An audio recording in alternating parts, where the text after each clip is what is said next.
Hey, this is Tracy from Hall of Fame Moms, and I got a friend, right? Hi. Say hi. This is my nephew, and he is with me today, huh? Yes.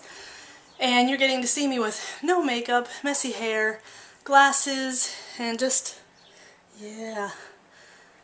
This is just how it is today. Anyways, so for the virtual homeschool co-op, Trish wants us to talk about, do we buy a whole box of curriculum? I guess like everything from one place or not. And our thoughts on that. Oh, it's okay. So, no, I don't buy everything from one place. I don't buy a whole box of stuff like that. Now, I did when I was tutoring for our Classical Conversations campus. I had to have some things that were of the CC brand. So I guess that would be maybe about as close as I came to doing a box curriculum, but really I just bought like the timeline cards and the foundations guide. Was there anything else, buddy? Maybe a couple other things. Since my son was taking essentials, I had to have the CC stuff for that. So I guess that would be about as close, but that wasn't everything, you know, like we still had math and whatever else I wanted to use, right? If I wanted to use extra stuff. So by and large, I am a sort of a piecemeal person. You know, I'll look for free resources. I will buy different things and put it together, make my own unit study, you know, just mix and match sort of thing, not even match necessarily. But anyways, just the other day before Trish assigned this, I had done a video, and it's not up yet. I'm going to attach this one to it. I did a video on some of the new books that I got for next year, and it'll give you a good example, hopefully, of how I work our homeschooling from a piecemeal, eclectic perspective. Okay, so it's going to be attached to this video, and I hope it's helpful to you. If you have any comments, leave me a comment, and I will try to answer back. Okay, thanks. This is Tracy from Hall of Fame Moms in 1000 Things, Ohio, and I wanted to show you some of the new books we got for our homeschooling for next year. I may do a video another time telling you or showing you what we're going to use as far as the more direct curriculum choices. But I came across these kind of guidebooks that I really like. I just started to map out a plan for using them, and some of you may have heard of them. I wasn't fully aware that they existed. But if you're familiar with, I think it's Catherine Stout. Yeah, Catherine Stout. She's a Christian educator, consultant, and speaker, and the author of the Design a Study books. And I have her Natural Speller that I've had for maybe 2 or 3 years to use with the boys. Maybe not that long, but I've had it for maybe a couple years. And so these are, she had some other books out that I came across, and I ordered them on Amazon. Some of them were used, I think, and one or more of them were used, and but I got a good deal on probably most of them, if not all of them, so I went ahead and got them. So I'm going to show you real quick. The reason I got these books was so that I can have just an easy kind of step-by-step guide, just to make sure that I'm hitting all the important things through the boys' homeschooling years. Because like I don't go through just one curriculum, through one provider and follow their plan.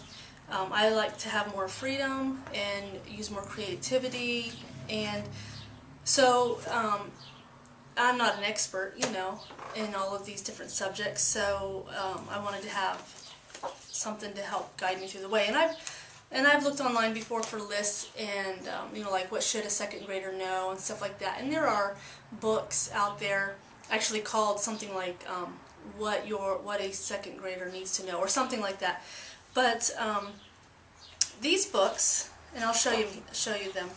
I think most of them cover something like K through 8th, and then maybe a little bit into high school.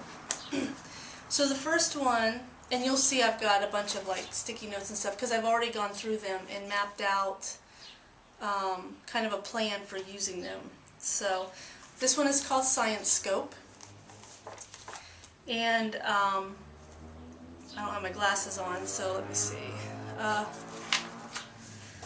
It breaks down, let's see here, in the contents.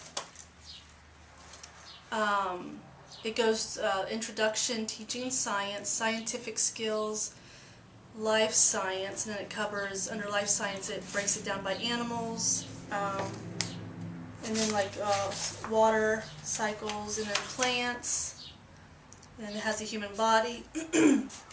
It has a section on earth science, which covers air and water, the land, and then physical science, which is force, energy, chemistry, technology, and a checklist. Okay. So this is what it looks like. Okay, and then I put some notes for myself on some of the books on the front. Okay, so there's that one. Okay, the next one is that I want to show you is Maximum Math, and it covers, let's see, okay, so it's got kindergarten to grade 2 objectives. Let's see, so teaching K2, and then it's got grades 3 and 4. And it's got a section on objectives and a section on teaching these specific grades, 5 and 6. So then it goes through, it lists them in easy way, like problem solving, probability and statistics, ratio, proportion, percent, number concepts, fractions, on and on it goes. Grades 7 through 8. And then it looks like it only goes up to 8th grade.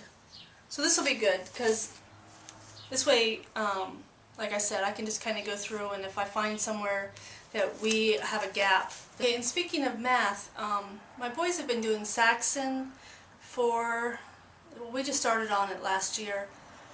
And, excuse me, we're already tired of it. Not that that's anything bad about Saxon, just it's just a drag, it's a drag for my boys, just getting them to do their math. Neither one really seems to be interested in it, and it can take a while to do, and so I wasn't really looking to switch up, because I believe in using what you have, and that you can do that. Now there are exceptions, but so I may do a video on that also, using what you have. Anyways, so one of the other moms in the virtual homeschool co-op had, she shared about a math program called Learn Math Fast. And so I watched her video and did some checking into it, and then I printed off a couple of the chapters, from one of the books, might have been book 2, for my boys to try out, and they both liked it. They were both impressed. I think they both want to try that math, and I can tell it looks like it's a lot less work, and it might even make things a little bit easier to understand the way that it's laid out. So anyways, so if I decide to go that route, I'll probably do a video on it.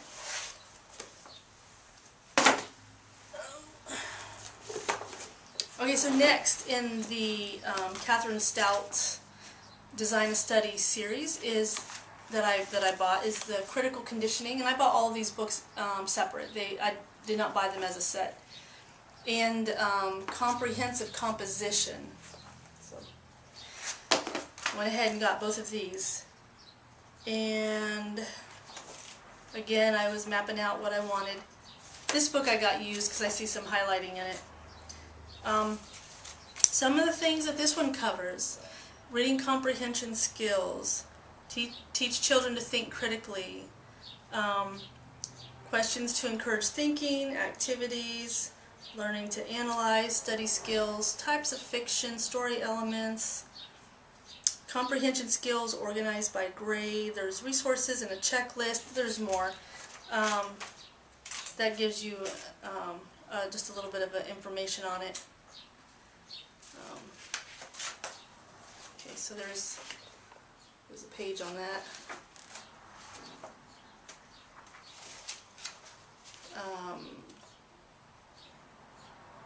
Looks like some vocabulary, certain things like that. Okay, comprehensive composition.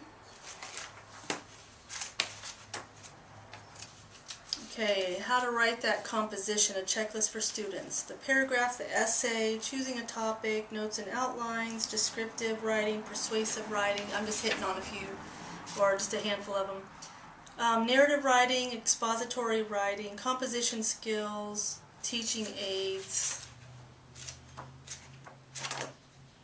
That's comprehensive, or comprehensive composition. Okay, so that's it as far as the Catherine Stout books that I bought that I'll be using. Then I also bought this book that had some good reviews. It's called Algebra Survival Guide. Got this on Amazon too, and I will have links to these things probably in a post that I will put the link to in the description box. So here, let me show you this real quick. This looks like it will help make understanding algebra easy, because it looks like it takes it like step by step, and this will be good for me and him. When I was in high school, I did not take higher math because I took a stenographer's course my junior and senior year. So I was doing business math and shorthand and typing and stuff like that because I wanted to be a secretary. So then when I got out into the real world and I got a job like that, I decided I didn't like it so much. So anyways, when I did go to college, I didn't start college till I was like 20. I had to take elementary algebra, and I had such a hard time wrapping my mind around those concepts for some reason. Now, I see that since I've been homeschooling for 6 years that I have learned so much. So that things click for me now that didn't click for me back then, and of course there's just a lot of things that we just don't use that we have in school. So anyways, I think this will be good to help with my son when we get there.